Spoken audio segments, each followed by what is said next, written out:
Welcome to the Resilient Man podcast. I'm Ari Graff. Today, we're going to talk about a different way to divorce, one that doesn't wreak havoc on families, but actually helps them evolve and transform. So I'm really excited to have my guest. It's Patrick Kalscheur, and he is a collaborative divorce attorney in Chicago who integrates things like meditation and yoga and internal family systems therapy uh, into his work. So, Patrick, welcome.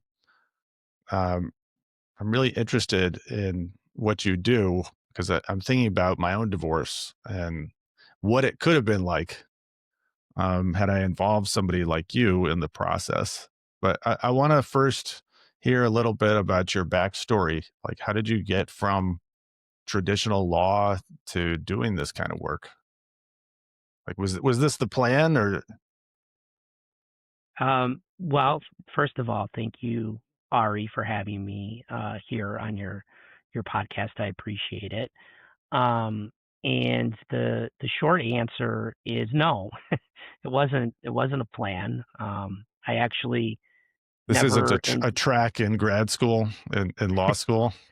no, although it should be. I think it's becoming a little bit more common, to the point where there are some courses where people are teaching some of the tools. But um, when I went to law school, I originally didn't intend to work in the divorce context, even, right?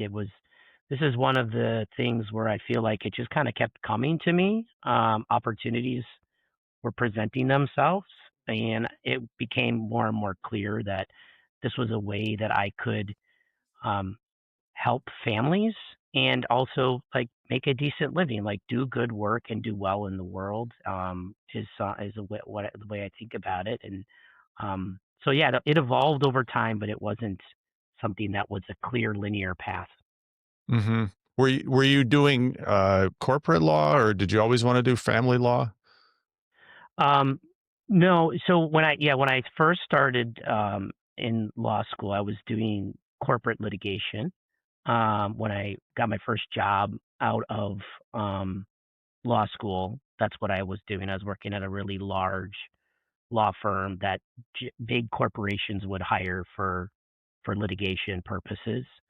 When I entered law school, what I really wanted to do was more social justice impact litigation type of things, make an impact in the world through social justice litigation. But I realized that that didn't pay anything, and I had a growing family, Yeah. and so I needed to find another way to make an impact in the world.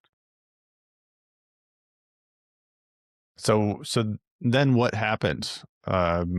Did you go off on a retreat somewhere and realize this is what you wanted to do, or?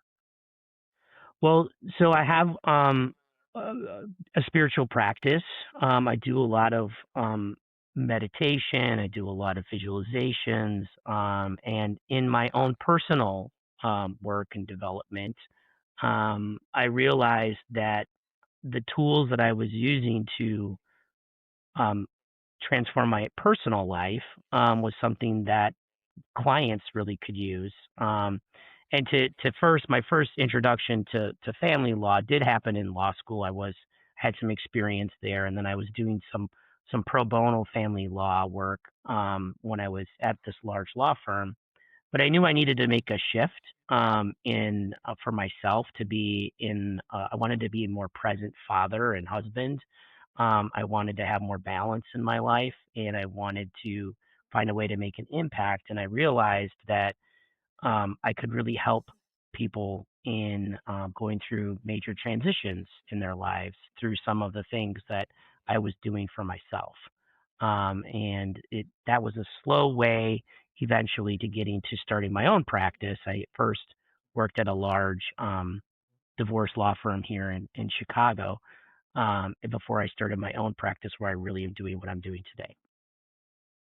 Okay, so what can you describe collaborative family law and what that work is like, and then your particular version of it, and how did you get to that? because Yeah. I didn't know about collaborative divorce when I was getting divorced. I didn't know of it as an option. I kind of went the conventional route plus mediation. So, Yeah. And mediation is a wonderful tool, right? I do a lot of mediation myself as well, just to be clear. I'm a mediator as well as an attorney. And I think it's a wonderful tool. But to answer your question about collaborative, collaborative is something that was founded by an attorney in Minnesota. His name is Stu Webb, and he realized that the problem that a lot of people were having with divorces were the attorneys, and the attorneys that were wanting to go to court and take the challenges that our clients were having. So there's a lot of emotions, obviously, that are emerging for clients in a divorce. And if the reflex of the attorney is to go to a judge, it makes it even harder to help the couple have a meaningful conversation to get to a resolution. And mm, so collaborative is the foundation of it is a commitment to not go to court, to not litigate these issues, to have a series of um, settlement negotiations, and to also incorporate other professionals in an interdisciplinary, so mental health professionals, financial professionals, people that are going to help the family navigate through the conversations that they need to have with a commitment to not go to court. And one of the foundational principles is that if one of the members of the family, if the husband or the wife or one of the partners wants to go to court, of course they can do that. hmm. But they would have to end the collaborative process, and there's an agreement that the attorneys that they've hired and the other professionals that they've worked with will not follow them out of the collaborative process and into the courtroom process. And so you would have to start over. You'd have to get new attorneys or new people to assist you. And what that does is it really changes the behavior, particularly of the attorneys, because they can't say, well, if we don't get an agreement on this, we'll go take it to a judge and see what a judge said. Like that argument is gone. And it really encourages different conversations to be had that are focused on resolution and helping the family come to that kind of resolution. Right. It's really a different role for the attorneys than Yes, that traditional role. It's not the adversarial role. It's correct. And then we're bringing up to the forefront the fact. So, look, in a divorce, there is a legal process that's involved, right? Attorneys play an important role, but a lot of it is emotional, and also financial. And most attorneys are not mental health professionals, and we're not financial professionals. There are some that are multidisciplinary themselves, but most are not. And so we unbundle these services and we bring in other professionals that are going to really help the family navigate through these different things. So I have learned myself to help clients find emotional regulation, but I am not a mental health professional and I don't have that expertise. And so I like to work with them to help me help the family, help the clients, and to help educate the other professionals about what's going on in the process, right? So we're helping to work as a team to utilize our different expertise to really help the family get through the process that they need to get through. yeah, it's a real team process, and I think I certainly wasn't. I wasn't aware of it, even as a psychologist. My ex is a therapist, also, and this just wasn't on our radar. I think, like a lot of people, I was just kind of dreading the divorce process and dreading getting an attorney and um, all of the work involved and the tension and just wanting to get it over with. So this like what you're doing. I mean, I'm sure it's hard work for the people involved, but it seems like there's this healing aspect to it. that most people don't get in their divorce, which I find really appealing, and it's something that um, I'm striving to do in my work with divorced men for doing therapy or coaching with them, is trying to make divorce a transformative process, that there's things that they can actually get out of it. So that's why I feel really aligned with what you're doing. Um, yeah, I guess I'm curious. So I'm curious about the whole process. Like, what do um, what does it look like? Can you walk us through a typical case? And I'm curious about, like, what types of clients are seeking this out. Yeah. Um, so I would say that the clients that are seeking this out are ones that know that what they're going to go through is going to be challenging. But they also know that it would only be worse if they're having their attorneys lead the process and take them into court and let their anger or their fear lead. That is present for most people, particularly fear, going through a divorce, regardless, even if you initiate the divorce, right? If you're the spouse who said, I need to change. There's a lot of fear that's present because no one knows what exactly it's going to look like once you're on the other side of it. There's a lot of uncertainty, right? So I think the clients that are looking for this are people that are want to take a slightly more thoughtful, intentional approach to how they're going to navigate through this and realize that they need some support. They need the support of some professionals to help them. I would say it's probably a little bit more popular with families that have children than ones that don't, because that is an alignment of a need for some additional resources to say we really need to do this in a way that's going to be best for the kids. And it's not just about me or the other spouse, just about them. So I would say it's probably a little bit more popular with families that have children than not. But it's just as appropriate for anybody who wants to have a meaningful conversation, whether they have kids or not, to go through this.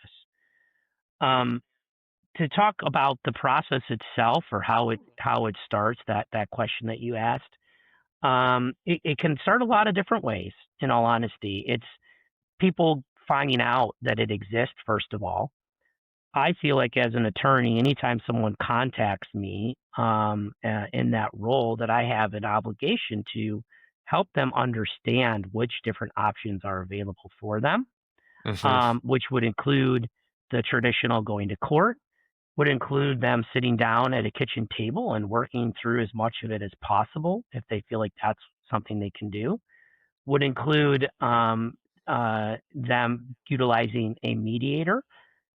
It would also include the collaborative process. And so I feel like my first step when someone reaches out to me is to educate them about all of these options. And the best way that I can do that typically, so normally one spouse will contact me and I'll let them know, well, look, there's a lot to talk about in terms of how we're going to start, because how we start can have a major impact on how this is going to go. And do you think your spouse would be open to meeting with me too? Do you think I could have a conversation with both of you just about this process, right? Not about the details of the divorce, because I can't step into the role of an attorney and talk to both of them, but I can step into the role of a professional who can educate them, right? And have both of them hear from one divorce professional. What does this look like? How does this work? What is the role of an attorney? What is the role of a mediator if we want to use a mediator? Do we need an attorney if we have a mediator? People have a lot of questions because most people haven't gone through this. And so if I can meet with both couples or both parts of the couple together and answer their questions, and they can hear very not impartial information from somebody who just wants to help a family go through a more healing process to find what's going to work for them, then they can make a better decision that doesn't lead them to what often the advice that people get from their friends or people that have gone through divorces: go get an attorney, go get an attorney. And then you're talking to two different attorneys, and those two different attorneys will feel an obligation to make that person who's coming to them feel more protected, more Yes. secure, Yeah. and that leads us to a place where their fears are being amplified. So if we're using some IFS language, for example, some of their exiles or their protectors are going to get more amplified, right? And not helping them find a way to a more self-led place, which is, how can I do this in a way that's going to really lead to compassion, for me, for my spouse, for our children, to lead to decisions that are going to help us make those types of decisions. Instead, my fears or my protector parts are going to get amplified, and so are my spouses when they go to talk to their attorney. And now we've gone even, we might have started here, and now we're going further apart instead of trying to stay here to have conversations, right? Oh, yeah. Yeah. I think, yeah, when you just go seek out your own attorney, the traditional route, it's, um, you're entering into an adversarial process. There's sort of no way around that. Um, Unless you're talking to an attorney that is handling it the way that I would handle it, which yeah. I want more and more attorneys. A part of my goal is to help more attorneys come to this in the same way, and I'm not the only one. I don't want to make it sound like I'm the only one. There are some really good, collaboratively trained, mediation trained attorneys out there that will do the same thing that I do, even if only one spouse comes to them, which is to help them de-escalate, find, like, yes, I understand that you're in pain, that there's fear, and how can we make this a process that is actually going to lead to some level of healing for your family? Start that process of possible transformation. A lot of times they can't hear that in the first meeting because they're just in fear and pain, but I don't have to amplify it. I can acknowledge it. I can calm it, and I can help them, not lead to decisions that are going to lead to that adversarial process. Mm-hmm. Okay, so the the couple buys into this approach. What happens next? You know. So, specifically, if they've chosen the collaborative divorce approach, um, then what they would need to do is, both have an attorney. It is a process that requires them both to have an attorney. The attorneys, or they could also start by meeting with a mental health professional. Often, for example, if I have one spouse who comes to me and they don't know if their partner won't meet with me together, or they weren't ready to do that, and they don't know if that person would be willing to come and start a collaborative process, I may send them to, I'm I'm going to pause because I'm getting a connection issue here.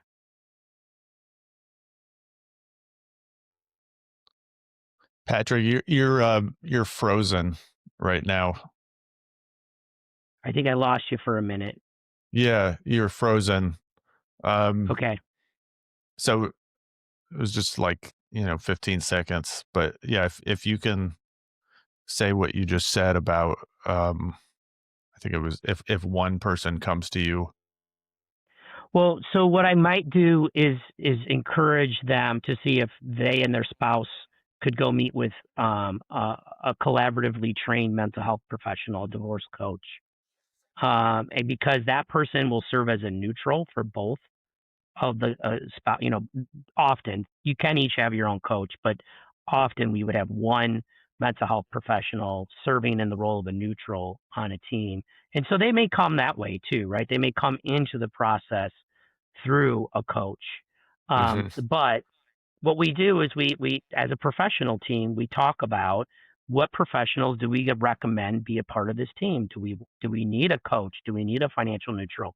Do we need two coaches? What are our recommendations to the parties to help them structure a team? And we So, build out so, that so, that team. so there could be There could be one or two attorneys, one or two coaches. If Uh, they're using the collaborative process, they do need to each have their own attorney. So two okay. attorneys are required, um, and there could be one or two coaches, and usually just one financial neutral. Or sometimes they don't feel they need a financial neutral, and we proceed without one. And then, yeah, just give me a little more overview of what that process looks like, and what people look like at the end of the process. I'm really curious. So it's a needs and interest or goals based process. So we start by identifying what are each of the parties' goals and their concerns, and then so for example, their goals for themselves on the other side of this, their goals for the divorce itself. I would need it to be done by a certain period of time, or you know, I want it to be as cost efficient as possible, whatever it might be. They have different goals around the process itself, how they're going to communicate, for example, during it, um, and then for their kids, if they have children, right? What are their goals for their kids or their future co-parenting relationship after the divorce? So that's how we always start. We start by helping them hear from each other. What do they really want? What are their goals? What is the desires? And then we're building from there, and we're going through the process of what we need to go through. And if we get to a stuck place, we come back to how does this inform or accomplish a goal, or how does it alleviate a concern? And we have a series of meetings where we're discussing the things that need to be discussed. They may meet offline with a neutral professional for efficiency purposes, right? Like we're always trying to make sure that we're being as efficient as possible because it's expensive, right, to pay these professionals, and we're aware of that. So they may, for example, meet individually with the coach to build out their parenting agreements, right? And to talk about what do they want to go into their parenting agreements. They may meet offline with not without the attorneys present, with a financial neutral, right, to help them develop their budgets, for example, and help them gather that information. So we really it depends on the family and what they need, but ultimately we're leveraging the expertise of the different professionals to create a container for this family to feel supported and safe to go through and have a series of conversations that are informed by their goals and what they want to create on the other side of this. Yeah, I really like that because it's getting people into their vision for the future, and not just their own personal vision, but talking about what their shared vision is. Yeah. I think that's often so hard during the divorce and then after the divorce. Yeah, and to hear from the other spouse, like there's a topic that you might really be scared to talk about, and then you talk about it and you realize your spouse had a totally different response to it than you thought they were going to have. But you got to have that conversation in this process that can lead to healing, or they feel a level of compassion that you didn't expect them to have around something you were struggling with.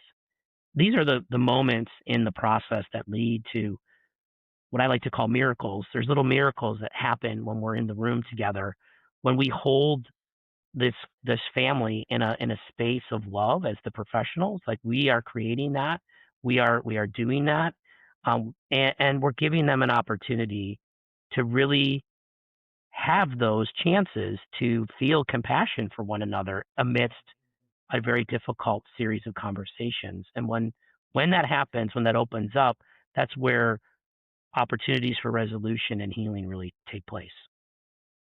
Yeah, I imagine that's really rewarding work. Um, so, uh, and I can imagine that um, the impact of this well after the work uh, is really positive because I could think even just in terms of my own uh, relationship with my ex. There's conversations that I'd like to have now that it could seem hard to have and I wish we had had them as part of our divorce process. Like I would imagine that you're giving people the skills to be good co-parents and good exes. Absolutely. That's one of the best parts of choosing this process. And having a good skilled coach on the team can really help with that too, because that's really in their wheelhouse is to help parents, co-parents talk in a way that they can hear each other. Yeah. And then it leads to much better communication on the other side of it. So are you seeing like certain couples where this just doesn't work? When does this break down? Or are you able to screen those out? Usually I can screen those out. The main place where I would say it breaks down is you get to a place where they need somebody to make a decision. They need a judge, right? I mean that like they just can't come to an agreement on a topic. Very rarely happens when we have a good successful team. I'm able to flag that from the beginning.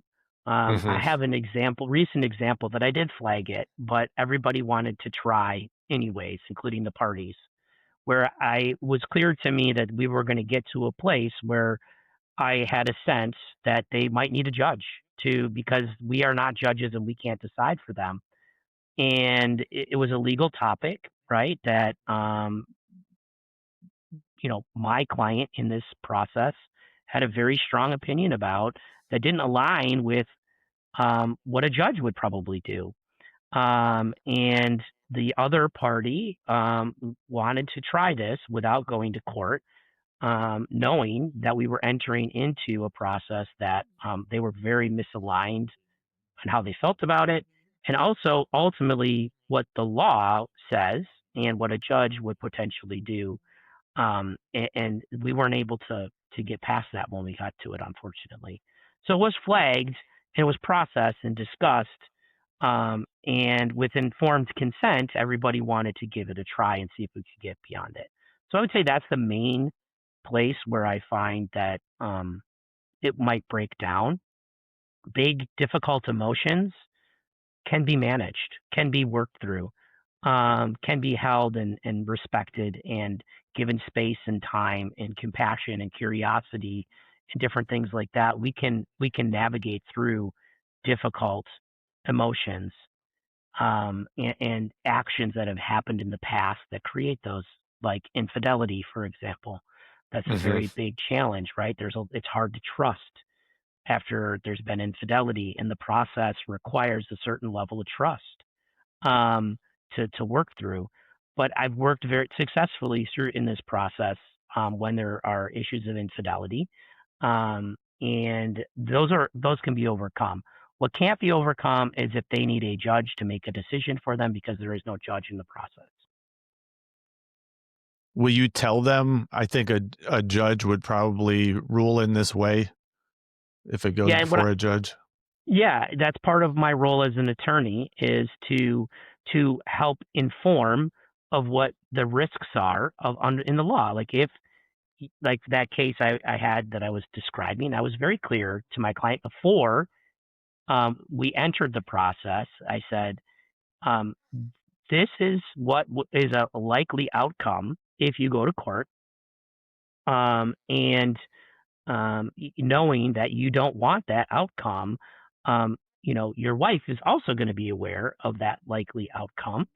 And then as we're going through the process, one of the things that that happens is the attorneys can actually work together as a team instead of you know advocating for one or the other to align on the law and to have a meeting with both parties and both attorneys present to talk about what the law is in a certain topic. And it's a very different thing. However, we also can say, if you were in court and I was representing that one spouse, I would argue these things. And if the other attorney was in court representing the other spouse, they would argue these things. And this is how it would play out. And we can explain to them what Hmm. that would look like And do they really want to go through that process? And sometimes in this area, it isn't black and white. We can't say this is exactly what a judge would do because there's too many different factors involved. It isn't like always clear in that way. But we explain to them where that grayness is, how that plays out. So yeah, I think that is at the right time, it's the right thing to do as an attorney in this process. So what is your special sauce? I think you talked about you're like a relationship alchemist. Is that accurate? Do, Yes, do you yes, describe yourself that way? So, what are you doing that's different than maybe even the typical collaborative uh, attorney or collaborative team? yeah. So so what I am doing at first is I'm working on myself every day, right? And I'm creating a lot of love inside of myself. I have my own meditation practices. I love being in nature. You mentioned before we got on here this morning, you were in the nature preserve. I mean, things like that create a lot of peace inside of me. So I'm alchemizing my own internal conflict through love, right? I'm accessing that. I'm creating that. And I'm doing that before I come into communication or presence with my clients or in a team meeting. I am doing that, and I am holding them in that space, right? I am sending that vibration to them, and I am alchemizing their conflict. That's what ends up happening with the clients themselves. When they're open to it, I give them some of these same tools, and I teach them how they can do that and how they can prepare themselves for coming into the room. So, for example, I have a visualization exercise that I like to do with clients, where we prepare for a difficult topic. We know we're coming up on some topic that they're worried about talking about, or it's going to create big emotions for them. So I guide them through an exercise to see themselves in the room. What are they experiencing? What are they feeling? Where do they feel it in their bodies? Do they feel their heart rate going faster? Do they feel tension somewhere specifically in their body? What might they be experiencing?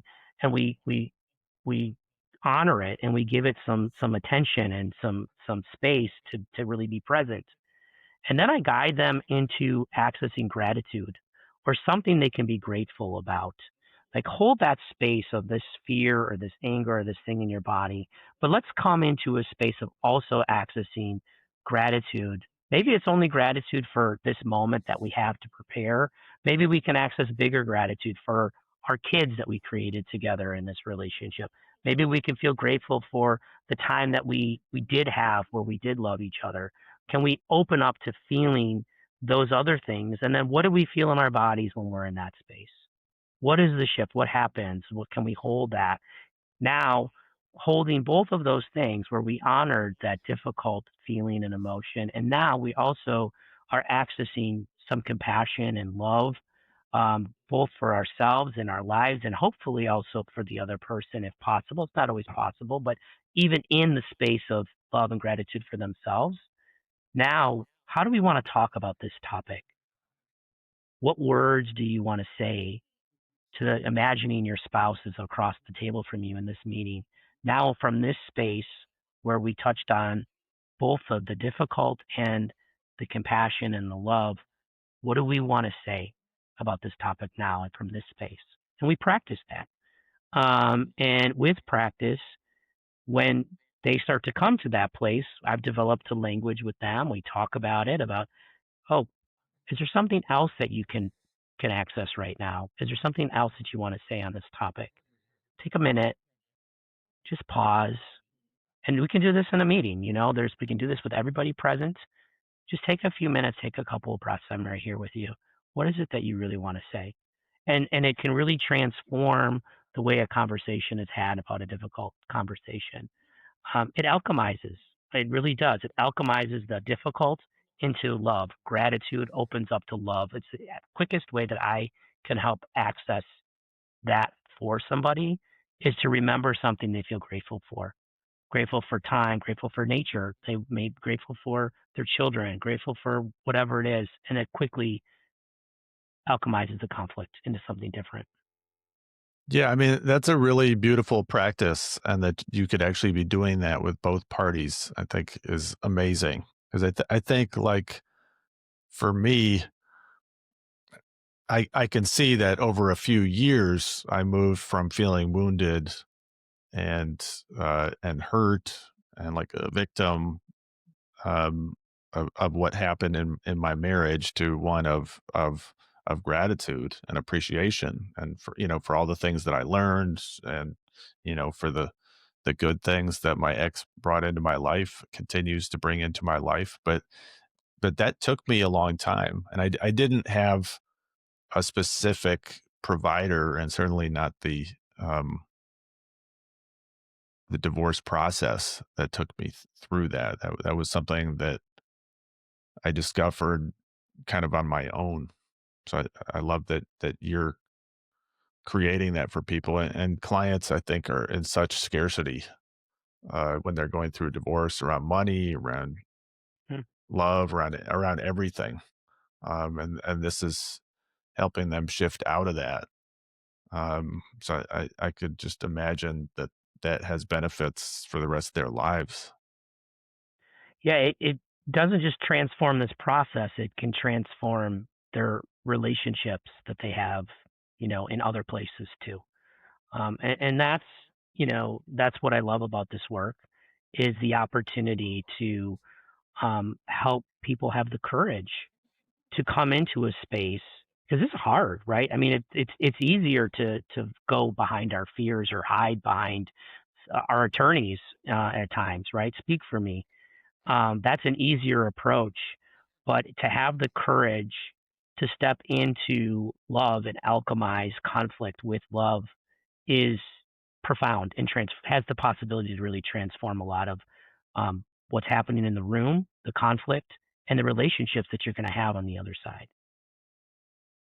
Yeah, I mean, I'm always telling people this, divorce is, it's an opportunity for transformation. It's not just a loss, but that's a hard sell to a lot of people. Um, Well, in the moment when they're in the middle of the trauma of their divorce, it's hard to hear that. It is hard to hear that, and that's why we can't just skip over the pain. We can't just pretend it doesn't exist. That they don't feel that pain. Oh, just feel love isn't going to do it, right? Because if I don't give them the space to honor and feel the pain, then they're not going to be able to hear. They're not going to trust me that I really am understanding where they are and what they're going through, and be willing to find another path. But usually, if people are choosing me, if they're coming to me, if they're thinking about mediation or collaborative, there is a part of them that wants peace, that wants to find an amicable way. They know there's a way that's better than just speaking from their pain. And so they've opened me up, and I get buy-in from them from the very beginning that this is a process we're going to go through where I'm going to help you achieve those goals, and I'm going to talk to you about it. I'm never going to ignore the fact that you're angry or that you're fearful, but I'm also going to be talking to the parts of you that want a better outcome, that want to find peace, that want to feel more love in your life. And that is the way that we can get there. what I'm curious, since I focus on working with men, what do you what do you see as the differences between how men and women approach divorce, and collaborative divorce? This is a tough question because I try to not overgeneralize in these ways, and I really try to treat each person as an individual with whatever they're experiencing. Um, I would say that the thing that can be a challenge for me with men is to help them access more emotion, honestly, right? More and identify what they want more clearly, as opposed to there can be a reflex of, well, I want whatever is going to make this end. I want whatever is going to make this go away and be easier. And so whatever it is that she wants is what I want. Or to flip in the other direction and get very angry and adversarial, that can also happen. I think that one of the things that I've learned over time is that every single one of us, whether we're a man or a woman, we have masculine and feminine qualities and energies that Hmm. exist within us.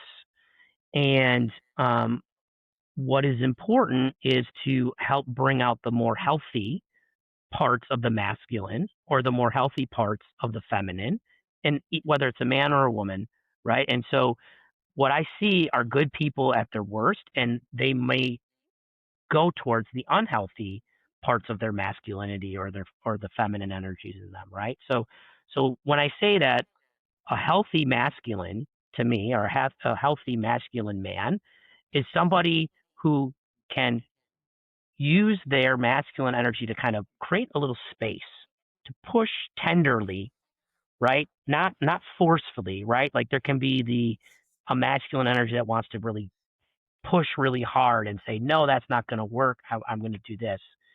But if we push tenderly, we can create enough space for what's underneath that, which is creativity and love and compassion and feeling, which is more the feminine energies can kind of come out, and we can have a conversation and access. Well, what do you really want?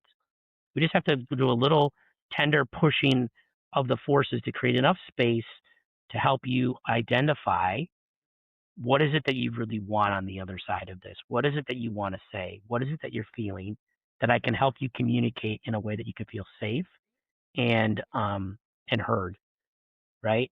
And so the feminine, when it's not acting in a healthy way, can be very emotional in a way that can't be heard and can be all over the place, right? Can be Hmm. that creativity isn't clear, right? I can't even see the picture. It's all over the place. And so how can I help that kind of calm to create more structure from the masculine? Okay, I'm feeling reactive to every single thing, and I'm emotional about every single thing. And can I help that get slow down enough to create more of that masculine energy of the structure of what is it that you want to actually create, right? What is the thing? What is this blueprint going to look like for a healthy co-parenting relationship, for example? Like, how can we navigate that in a way that's actually acknowledging those emotions, but also creating something that's realistic? So I think there's a dance in both of the clients of accessing masculine and feminine energies Yeah, in a healthy way. I like how you described that, and I use those concepts too in my uh, coaching work.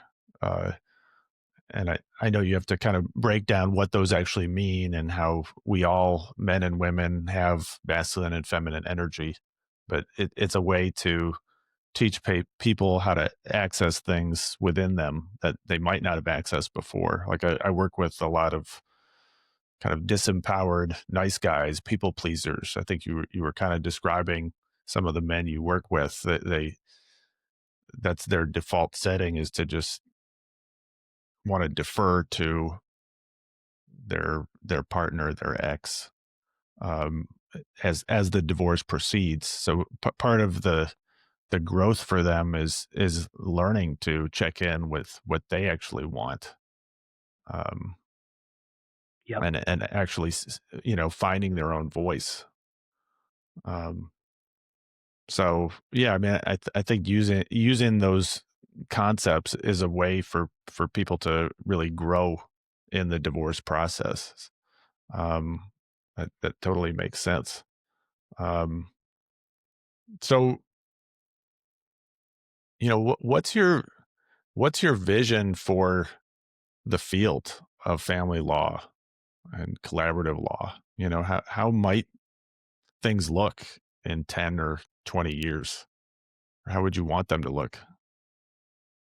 So I what I would love and what my current vision is and what I'm putting more and more energy into, Ari, is finding more people, more professionals um, that want to become a love alchemist, and we're using that language, right? And so imagine if you had this team of professionals, right? You've got two attorneys, you've got a divorce coach or two divorce coaches, the mental health professionals, and a financial neutral, where we are intentionally creating a vibration of love when we come into the room. We're doing it together, like we're preparing. So right now, for example, we'll have professional preparation meetings of what are we going to talk about. And what typically happens is we slide into more of our professional background. Oh, the lawyer wants to talk about the legal issues and the things that are the law. And the mental health professional wants to just talk about like navigating the emotions or something like that. And the financial neutral wants to talk about the taxes and like we slide into these, we're hiding behind our professions instead of stepping forward into what are we really doing in this room, which is giving this family, this couple, an opportunity to transform themselves and have a transformative experience because we've created a vibration in ourselves individually and then a field together where what we're doing is we are alchemizing conflict through love. And we are doing that repeatedly. And it's that conflict is just going to bounce off of us, right? Eventually, right? If there's an argument or a conflict that's happening and all the professionals are just deflecting it back through a loving, compassionate space, eventually that is going to transmute itself into resolution, into peace, into a different outcome. So the more that we are talking about this as professionals, we have the courage to use this language. We can create community together where we are actually transforming more and more and not just helping the couple get through this with a little bit less conflict and a little bit better communication, but we're actually creating miracles in the room all the time. Like I can see us moving in that direction if we have the courage to create community, to be talking about this possibility of what's happening inside ourselves first, because let's be honest, when we're sitting in a room where there's a lot of emotion and there's a trauma, there's a secondary trauma that we're experiencing as a professionals. And so we have to alchemize it inside of ourselves, right? We have to learn how to do that. And when we're doing that, we're not taking any of it on and we're just there present to send more positive feeling to this couple to come to resolution. So what I would like to see is all of us doing our own practices and then doing some practices together that aren't just talking about the law and the finances and the parenting agreement, but how can we create transformation in these rooms? How can we create these miracles? It's really like a cultural change, I think, or it's a change in how we think about divorce that needs to happen. I don't think that's really. Maybe it's starting to enter the culture. You hear about conscious uncoupling. I don't know if you consider this to be conscious uncoupling. Do you? Yeah, I mean, I think so. That's a very specific, I read that book. It was written and she created a very specific approach. But I think when you take it out of that nomenclature and you just use what the words mean, which is bringing intent, consciousness is like an intentionality of what do I want to create, right? And uncoupling is the process of that the couple is going through. They're moving from an intact family to two families, right? To two houses. And so doing that with intentionality, with thoughtfulness, and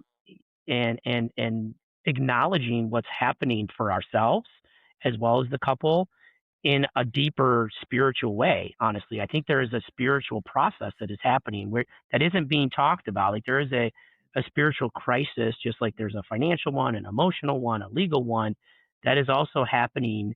And if we're being honest with ourselves and honest with the couple, and we're present, fully present, with them, then we can really make a difference, I think, in people's lives and help them transform themselves and their relationships.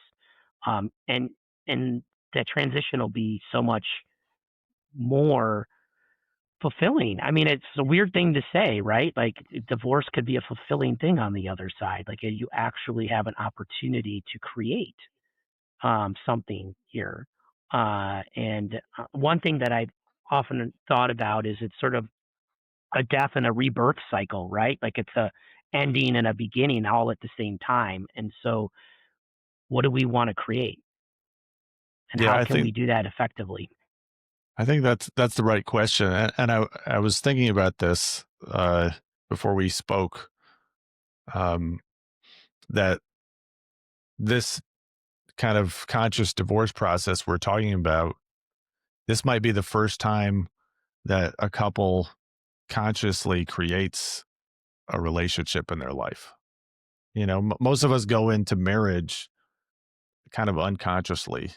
We don't really realize all the things we're bringing to it, our expectations for our partner, all of the templates we got from our parents. um we're not really educated about marriage. So, I got more conscious about relationships and what it means to be married through the divorce process. It's unfortunate I had to learn that way, but I think that, um,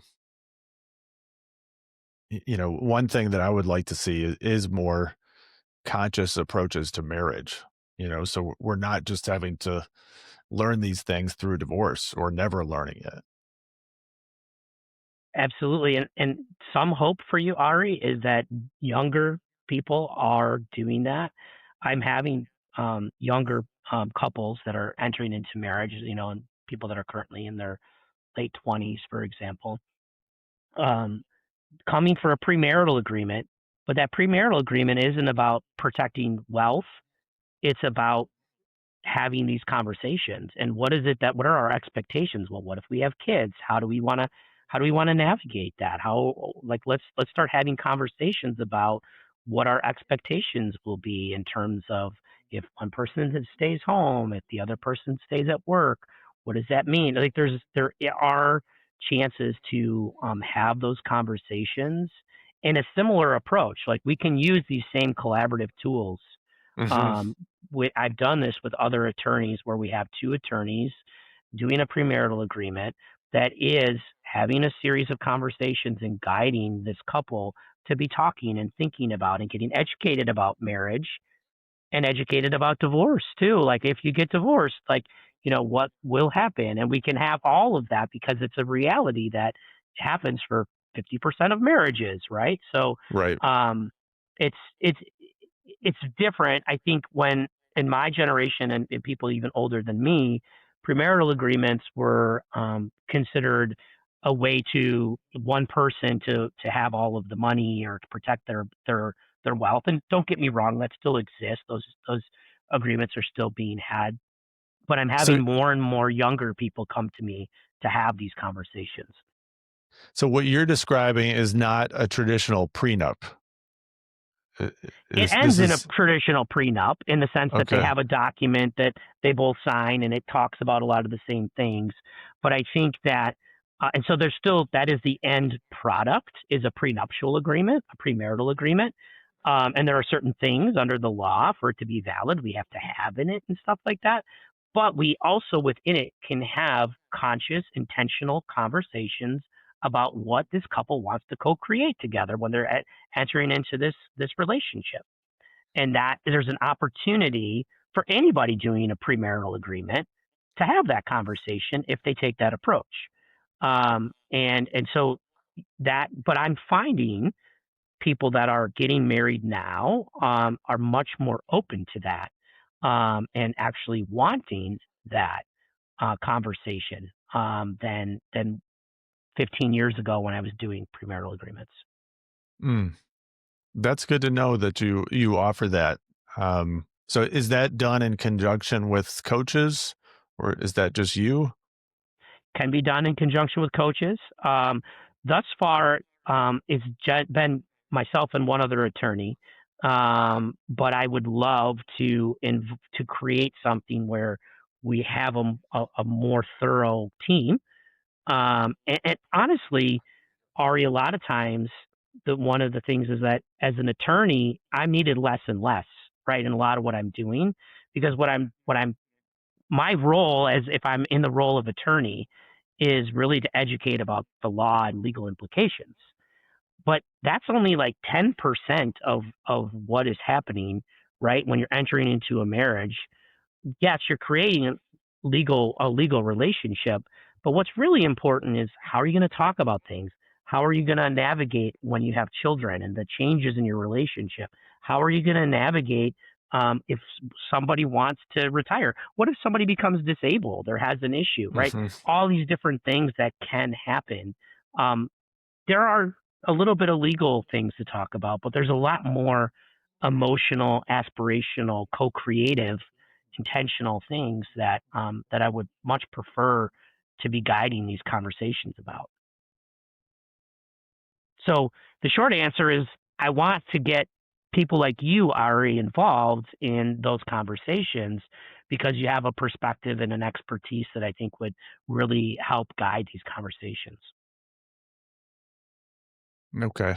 Yeah. Well, you and I will have to talk about that uh, another time. I would love to be involved in that. So um, thank you so much for coming in today. Is there anything else you want to add that we haven't covered? Um, no, I just think like the piece that we were talking about at the end a little bit more is what really excites me, which is the opportunity to really be bringing this love alchemy into a community of professionals, and and through that opening up the door for the clients to have different experiences, and for us as the professionals to be creating practices that are so rewarding. Because when I'm doing this work in this way and I have other people to do it with, it's I just like this impact that we can have on people and their lives grows exponentially. And that is extremely rewarding and brings me back to what we were talking about at the beginning of why I wanted to become a lawyer was to make an impact in the world. And I feel like this is a way that I can do that and I can help more families which are going to have children that are going to have their own families that are we're going to create just more healing and love in this world at a time when I think we can use a lot of that. Yeah, I love this. I want to send as many people as I can to you. Well, let's keep talking, Ari. I'm Yeah. excited to hear more about the men's work that you're doing and the resilient man groups. I think what a wonderful thing when we finish a divorce process to have a place to continue that healing work because it doesn't end, right? That's one of the problems with my relationship with clients usually is once the divorce is over, we have the documents together, then they think it's over. But these conversations, these co-parenting conversations, this becoming the man that you want, that you started to become when we were doing Yes. this work has to continue because it's really easy to just slide back into the fearful spaces or our protector parts. And how can we continue that work, and especially in community with other men, I think is so important. So I'm really excited about the work that you're doing and opportunity to send men into your work too. Thank you. Yeah, that's my mission. Because I really believe people can have a bigger and better next chapter after divorce. Um, I mean, it's definitely been the catalyst for so much change in my life. So that's what I want to give to other people. Um, where can people find you? How can people reach out? Yeah, so I actually have two different practices that I'm a part of. So there's two websites. we started a new thing, which we didn't get to talk about too much. Is It's called the Family Restructuring Center. It's within Family Wellness Center, Introspective Family Wellness. So on that website, introspectivefamilywellness.com. And then I have my law firm, which is Kalscheur Conscious Family Law, so ChicagoConsciousLaw.com. Those are two places where I can be found. I'm on LinkedIn. I'm not on Instagram or other social media sources, but I am on LinkedIn. And yeah, so that would probably be the main places to find me. Okay. Um, and um, where should they reach out to you? I mean, what's the difference in terms of those two practices? So the Family Restructuring Center is there are mediation services, and I do co-mediation with a mental health professional within that space, as well as individual mediation. No legal services. So if you're looking for me as an attorney specifically, my law firm, ChicagoConsciousLaw.com. If you are looking for support for your family, so the Family Wellness Center, we have a ton of therapists too. And it's a process where it's a little different than the collaborative process in that it's mediation, but it's like wraparound, where there would be potentially the support of therapy for your kids or therapy for an individual that is can be had within the same space. Not me offering it because I'm not a therapist, but we have therapists on staff. But then having that support while we're navigating through a mediated process. It's a great way when you're at the very beginning, you don't even know if you want a divorce. Is there space to have, we have what we call clarity coaching within there, which is an opportunity for a couple to really say, we're not sure if we need therapy or if we need to start mediation. We're going to have some coaching sessions and just kind of get a sense of what do we want. Is Um, that is and that like discernment? yeah, it's very similar to Okay. discernment. Yeah. Yeah. Um, so that is the goal of what we're creating in there, and that's where I'm going to be doing some of this professional training that I'm doing right now, which is so that would be a great place to find me if you're a professional too that wants to do more of this work, because that's where I'm going to be leading a mastermind on this love alchemy concept, really bringing people into creating that community that I want to create. Is it will be through introspective family wellness. So the vision there is to create an entire family healing center, right? A wellness center that isn't just about divorce. It's about before divorce, after divorce, all of it, to help families really have the conversations that we want them to have. That maybe they don't need to get divorced. Maybe they can find ways to find their voice, find what they want, and have different conversations, and not go down that path. Or maybe that's what they need, and that's fine. But that's probably the best place to find me right now if you're interested in a lot of different things that I'm doing. Okay, excellent.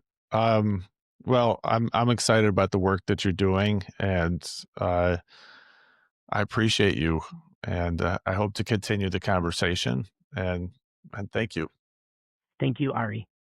All right.